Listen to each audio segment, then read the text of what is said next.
Hey everybody, welcome back to the shop today. I am pretty excited. Most recently, I changed the tracks on the Kymron XTL 30 video here in the corner. And the biggest problem I had with doing that track change were the grease tensioners that are installed in the tracks. So you can basically tension them and keep it where you want it to be. Now, I have no problem with the design of the tensioner. That works well. That's tried and true and used by a bunch of different manufacturers, both stateside and imports. So no issue with that.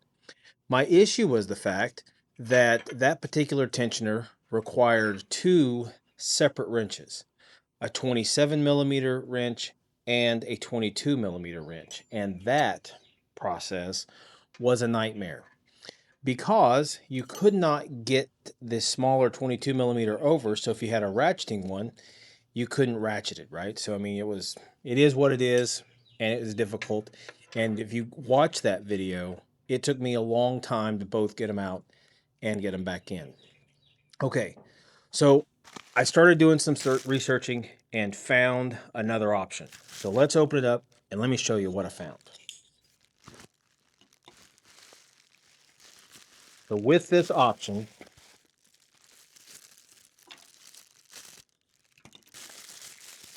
this nicely packaged will eliminate one of the two um, wrenches that I need. I only need one wrench. There it is. Look at this new one. Now, to make this work, you have to make sure you know your thread size. And so the Kymron uses an M14 by 1.5 thread pitch. Let me show you the difference in these two valves. So obviously this is the one that we bought to replace, but this is the factory valve here.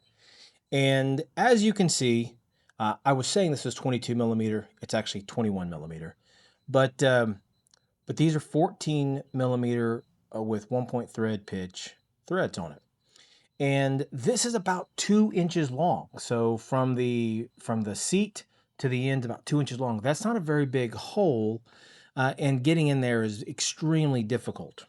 Well, let's take this one for instance. So from the seat to the end is just about an inch, a little bit less actually. Makes it much more compact, much easier to work with, and I really think this is going to be a good thing for us. But there's nothing wrong with this particular valve. You can buy replacements of these online. Amazon has some. You can also get them from a few other retailers. And this is a great valve, but it's just so big and it's so hard to work with. You don't have a lot of room. And the reason why it's so big is that you screw it in, then you loosen this larger 27 millimeter piece, and then this will rotate. So that allows that the valve to get seated, and then you can adjust this so it's in the right spot for easy grease insert. If you take this out, you'll have to have extra accessories, and this is what the accessory looks like, right? This is a 90 degree. So this is not a lock and lube 90 degree, it's just a press on. But if this is in your track tensioner, you push that on, and look, now you can put your lock and lube on, and it will apply grease into your ram. So really simple setup. You do have to add an additional piece to your kit to do that. I think that's probably why they went with this one. No additional piece required. So ease of maintenance is probably a little higher, but if you have to take tracks out and change them, this is just complicated. This is easier, more room, and I think you'll be able to get this out better. So that's what we have here. I'm going to go work, and we're going to put these in now and see how it goes. So let's do that. This is the tension valve that we are replacing. So we're going to replace that, and you can see how far that sticks out. Pretty good bit. This is a much lower profile design.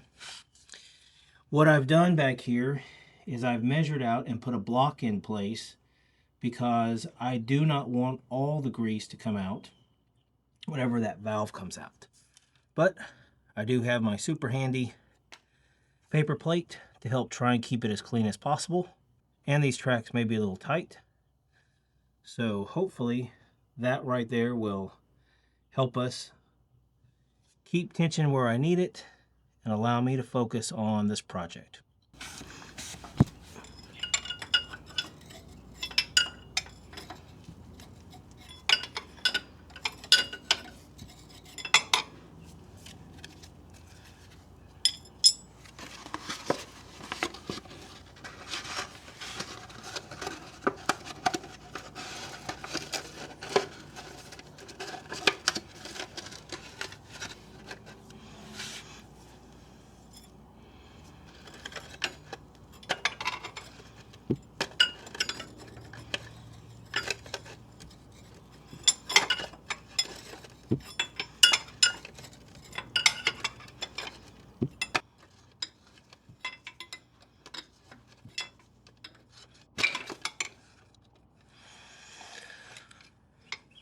Well, there it is.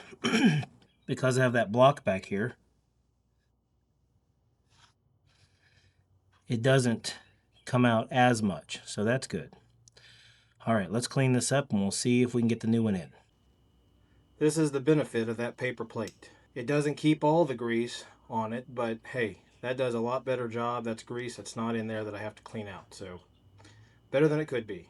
Okay, with the fact that this is so much smaller, I don't have a lot of room, but I'm going to see. You can get it started on threads by your finger. This is a tight opening, so tight. So my ratchet wrench works, but I don't have enough tension there to be able to do that. Yep, I am able to screw it in with my hand so I can get quite a bit. Okay, so now it's got some tension already. Maybe that got over whatever. Yep, now I can keep going by hand. You don't have a lot of swing arch here.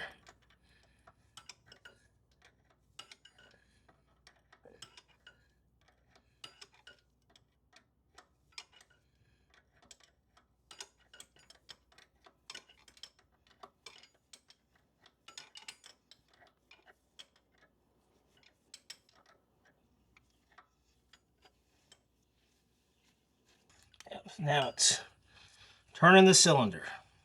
So to help me do that, I got my 90 here. There it is. Take my locking lube. Now let's try and put a little grease in it.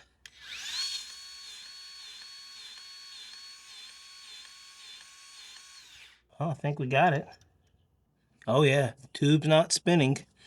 So it definitely put some tension back on it. Well, that's one side. So as you can see how much cleaner that is compared to the before.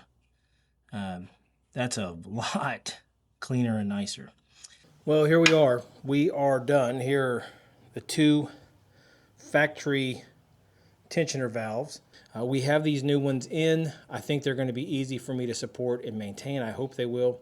I can tell you that's still a really tight situation, so that doesn't work well. I will be looking for some type of setup where I can get a power wrench or something in there to make it easier. There's just a lot of threads, and when you only have such a small throw, it's horrible. That old Craftsman American-made ratcheting wrench set sucks. I think it probably has 12 teeth in there, so it's absolutely horrible. Maybe a new 90 tooth, 92 tooth, 128 tooth, whatever might do better. But, so that's that. It's a pretty simple job. It's a messy job. Lots of grease everywhere. It'll wear on your patience because it's such a small area. I'll report back in the long term how this works, but I think this is a great way to get started. I hope you have a great day. Thank you very much for watching. If you're not already a subscriber, please click that subscribe link. I'd appreciate it. And then tell me in the comments, do you think this was a waste of time? Do you think this is better? Do you think I should have or shouldn't have? I'd love to hear your feedback. Sometimes I'm my own worst enemy, so I wouldn't be surprised if you had a different opinion, and that's okay. But have a great day. We'll see you on the next one. Bye-bye.